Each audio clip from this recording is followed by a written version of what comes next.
Hey everybody, welcome to Thursday's Canine Chat. I know we had announced earlier today that this would be at 3 o'clock, and I apologize. I know it's 7 minutes after 4 Thursday afternoon. I had an unexpected visitor of a white German Shepherd that came to visit me, so we were a little delayed. And I know I haven't been on in a few weeks. January was unprecedented. It was the best January we've had, I'm going to say, in ever. So I'm so excited about that. It's not just pandemic puppies. Dog ownership is at an all-time high. And dog training is at an all-time high. And it's amazing. People are calling us. They want to get their dog trained.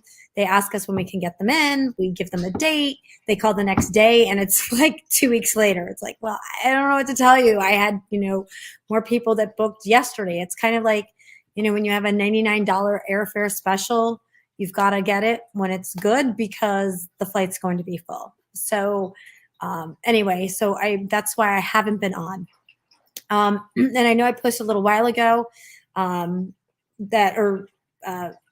whoever, we posted a little while ago about we are so excited. The weekend after this, we will be doing private lessons in the homes back in Palm Beach County, Florida. And I'm tremendously excited about it. My phone's been blowing up. People asking me, are you moving back to Florida? Did you move back to Florida? Where are you? So I'm not necessarily moving back to Florida. We are opening up a school. 2 people will be training for me down there.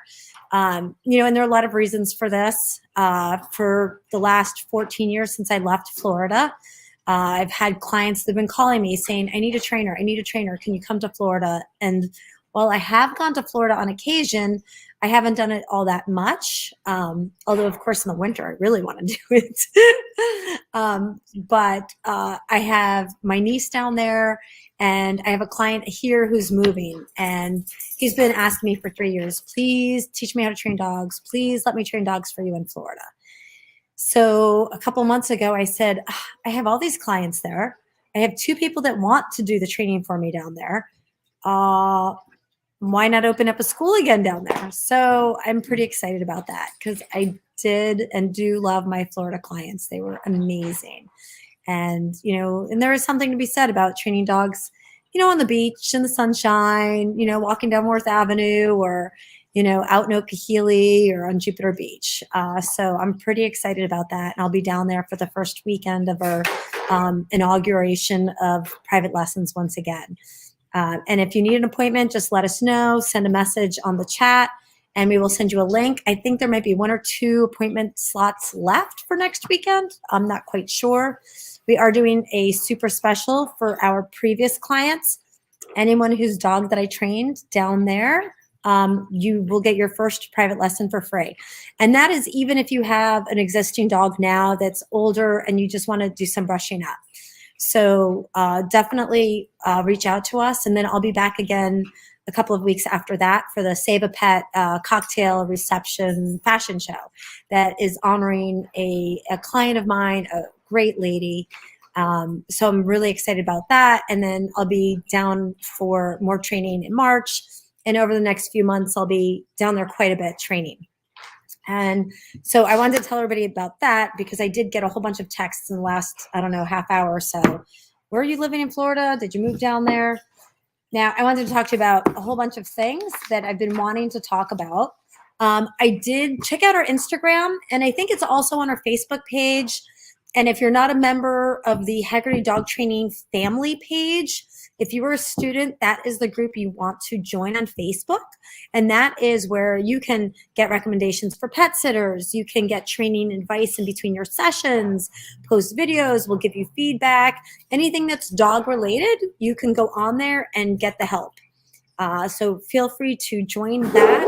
That members only group is for those who have trained with Haggerty Dog Training, whether that's Florida or New Jersey or New York City. It doesn't really matter. So on that video, on that group and on our Instagram feeds, I put up a video on how to properly put on a slip lead. Now, a lot of you know that we don't use a lot of slip leads here, and there are reasons for that, and it's not that it's a bad tool, but what compelled me to put up a video on how to properly put on a slip lead was that something came up on my feed and I looked at it and it was an Instagram trainer. And I'm calling them an Instagram trainer, and I'll tell you why in a moment. But they were teaching people how to put on the slip lead, and they put it on incorrectly. And I had to watch it like 3 times to be sure, like, wow, they're putting themselves out there as a trainer and they're putting the slip lead on incorrectly. And it floored me. And then it made me do some more digging around. And I don't know about you, but I'm always getting like these pop-up ads, like, super duper dog trainer who, recreated the wheel and did something that no one else has ever done before, which really isn't true. But, click on this and it takes you all of these, what they call these funnels. And for, $129.95, buy this course and you're going to have like the world's most perfect dog. And I've been seeing these and I've been looking up these people and like, you can't find anything on them. And this Instagram trainer is one of them. And you know what? She does put good information out there because I did watch some other stuff she did, and she's well-meaning and she seems like a really cool chick. I don't know her personally, but what I see on Instagram, she seems pretty cool. And anyway, my whole point is I've come to the conclusion, and people have said things to me, that they're going onto YouTube, they're learning how to train dogs, and boom, they're a dog trainer. And then they're creating these online courses because they watched YouTube videos. And there's nothing wrong with that. God bless them. They've learned a way to make a living, and I hope it's working well for them, and I hope that they're putting out good information. My point in telling you this story is that if you're going to hire a dog trainer, an in-person live trainer, check them out, find out who they are. And even before you take some of these courses, make sure that they have like a history of training dogs. Most trainers that I know, before this whole information age started booming, we worked for a trainer. We shoveled poop in kennels. We put our hands on dogs. It's one thing to get on Instagram or YouTube or create an online course with your perfectly behaved one dog that you've trained.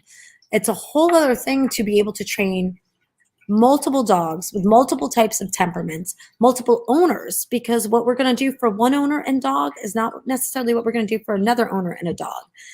And if these courses help you, great. Buy them, save the dog, stop the dog from going into the shelter. I am all for that. I'm just saying that before you spend hundreds or thousands of dollars, just do a little bit of background. Do they have a history of training dogs, or are they somebody who during the pandemic watched a lot of YouTube videos and then they decided they were going to put a course out there and become a dog trainer? And that's all I'm saying. Just caveat emptor. When was the last time you've heard that? I haven't heard that in years. So again, there's nothing wrong with that. My whole point of this little story was check out our video on how to put a slip lead on. Make sure you're getting good information, valid, correct information before you try it at home. Danny, hi there. I see your post. It's good to see you. I hope you're having a great day, Danny, and you're staying safe. So the next thing I wanted to go over, where are all my notes? I have so many notes. Retractable leashes. Oh my gosh. How many times have I told you guys, stay away from retractable leashes? We hate retractable leashes. And I know we have a handout somewhere, and I meant to pop it up on the screen, and I will pop it up on the screen next time I'm here. But I am going to tell you something right now. There was a story not too long ago, and I said this years ago. The problem with retractable leashes is the way you hold them. All you have to do is have the dog run after something. They hit the leash. You're not paying attention. Boom, the leash pops out of your hand, and away the dog goes, and it's running away from the leash part that's now chasing them down the street. Well, guess what? 2 weeks ago, there was a dog that was all over the lost dog, feed that I get from, I forget what the organization or the company is. But guess what? The dog got away from the owner on the retractable leash. And it even said, running scared on a retractable leash. Stay away from retractable leashes. You can't get a good grip on that leash. What could happen is absolutely what happened with this dog. Fortunately, I read about a week later, they found the dog. So please stay away from retractable leashes. They are going to give you injuries. They're going to give your dog injuries. If your dog gets away, it's going to be a lot more difficult to get them back under control. And Regina from Florida. How are you? And how is Miss Ella? We miss you guys. We were talking about you today. We have another lab in, and Emily said she's reminding me when I take her picture, she's reminding me of Miss Ella. So we miss you, and I hope all is well in the Orlando area. I'm going to be just a little south of you next week. A little south of you, a couple of hours south. I'll be down in West Palm and that whole area training a bunch of dogs because we're starting our private lessons next weekend. So it's good to see you on there. Danny, I am good, and I hope you're doing well too. And Danny, I know you had called me. You were thinking about getting another dog, and I'm just curious what you ended up doing. Harnesses. So this week I had somebody who said they came to me with their German Shepherd in group class.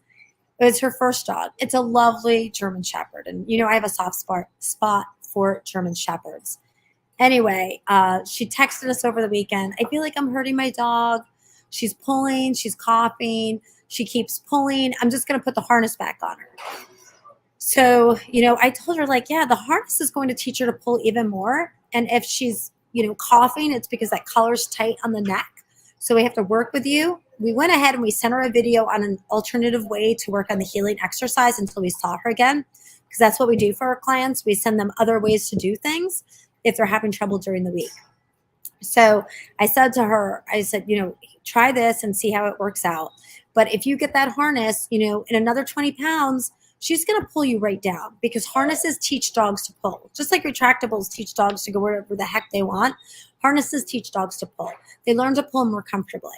So you don't want your German Shepherd at 75 pounds pulling on you, because they are going to pull you down. It's not going to stop any behavioral problems at all. Oh, Danny, I'm so glad to hear that. Staying at 3 at the moment. Stay at 3 dogs. My dad would tell you adding a 4th is not 25% more work. It's like double the trouble. And 3 is good. 3 is plenty. I'm glad to hear that. And then we had another situation where a woman reached out to us. She was looking to purchase a chain leash. Now, some of you may have seen a chain leash out there, and it's really a leash made out of a chain. And it's a big bulky chain, and it hurts to touch, and you can't really get a good grip on the leash, and they stink. And we said, well, we do have biothane leashes. We have beautiful leather leashes. What makes you want a chain leash? Well, the trainer, not a Haggerty dog training trainer, the trainer said it's the best way to get my dog to stop chewing on the leash or biting at the leash. And I was like, oh, really? I'm like, let's train the dog to not chew on the leash. There are a couple of fast fixes. You could put Fooey on there. You can take it out of the dog's mouth and tell them no. Don't let them do that. Don't give them the opportunity to chew on the leash. A chain leash is a very difficult leash for somebody to handle. So I do not recommend using a chain leash so your dog stops chewing on the leash. Just train the behavior you don't want your dog to have, and then your problem is solved. And it also indirectly helps you with a lot of other problems, so you won't have other problems rearing their ugly head. When in doubt, instead of buying like a new gadget, just train the dog. That will usually solve that problem and lots of other problems. And that's Gracie. Is Gracie's mom here? Oh, okay. It's time for her to go out. Little Gracie, she's adorable. Some of you have seen her. She's about 3.5 pounds, a little Yorkie. She's been coming here every day for Canine enrichment for quite a few years now. And we love little Gracie. She's one of our favorites. And then another thing I have to tell you. So my book, Woman's Best Friend, it is out of print. You can buy it for a whole $1 on Amazon. And, I forgot how this topic came up, but I was talking to somebody. Oh, they want to know what kind of dog to get. And I said, look, this book, Woman's Best Friend, is the most honest book out there. You can look up a breed. You're not going to find doodles in there because this book was written 20 years ago. But the information is totally valid.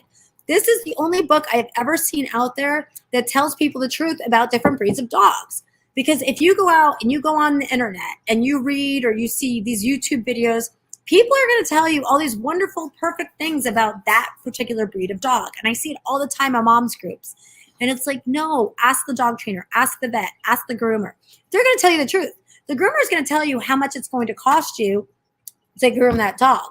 The vet's going to tell you how many medical issues or what medical issues they find in that particular breed of dog.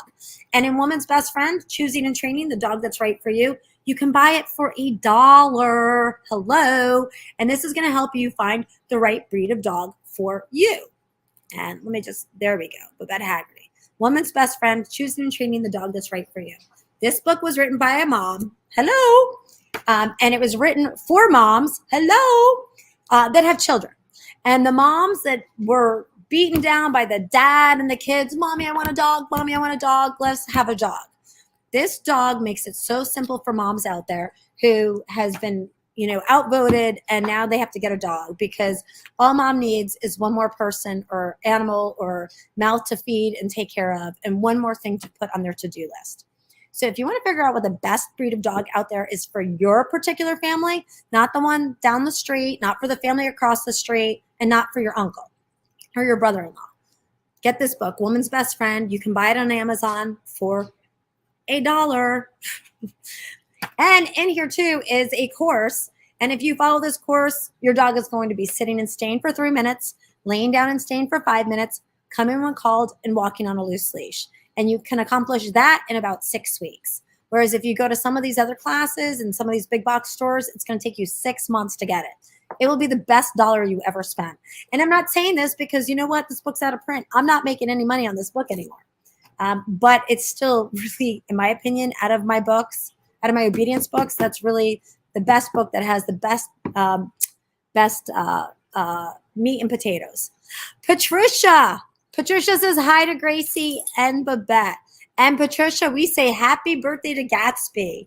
Gatsby is 7 today. And I don't know if you saw the picture I posted of Sarah and Gatsby on Gatsby's very first birthday. And we miss seeing Gatsby. Gatsby's this wonderful white pit bull that was coming to school every day for a few years. And then life changed and he couldn't get to school anymore. But we miss Gatsby and Patricia so very much. And we hope that we get to see them soon. And I know we have pictures around here somewhere of Gatsby. What else did I want to talk to you guys about? The book, the chain leash. I think maybe I got everything. Did I hit everything on my list? I may have. Let's see if there are any questions. Thank you, Bonnie. Your book is one of the best out there. So impressed when I read it, Babette. What about your breathing exercises in it? Thank you. Thank you, Bonnie. Yes. You know what? Nobody talks about that stuff. They still don't talk about it. 20 years ago, I published it. Talk about it in your classes. Other trainers should be reading this book. It gives you so much good information that most dog trainers don't teach. And it has such great application to make your job easier as a trainer and make your job easier as an owner. So thank you, Bonnie. I really, really appreciate that. And oh, look at Patricia. Thank you, thank you, thank you. We miss you guys.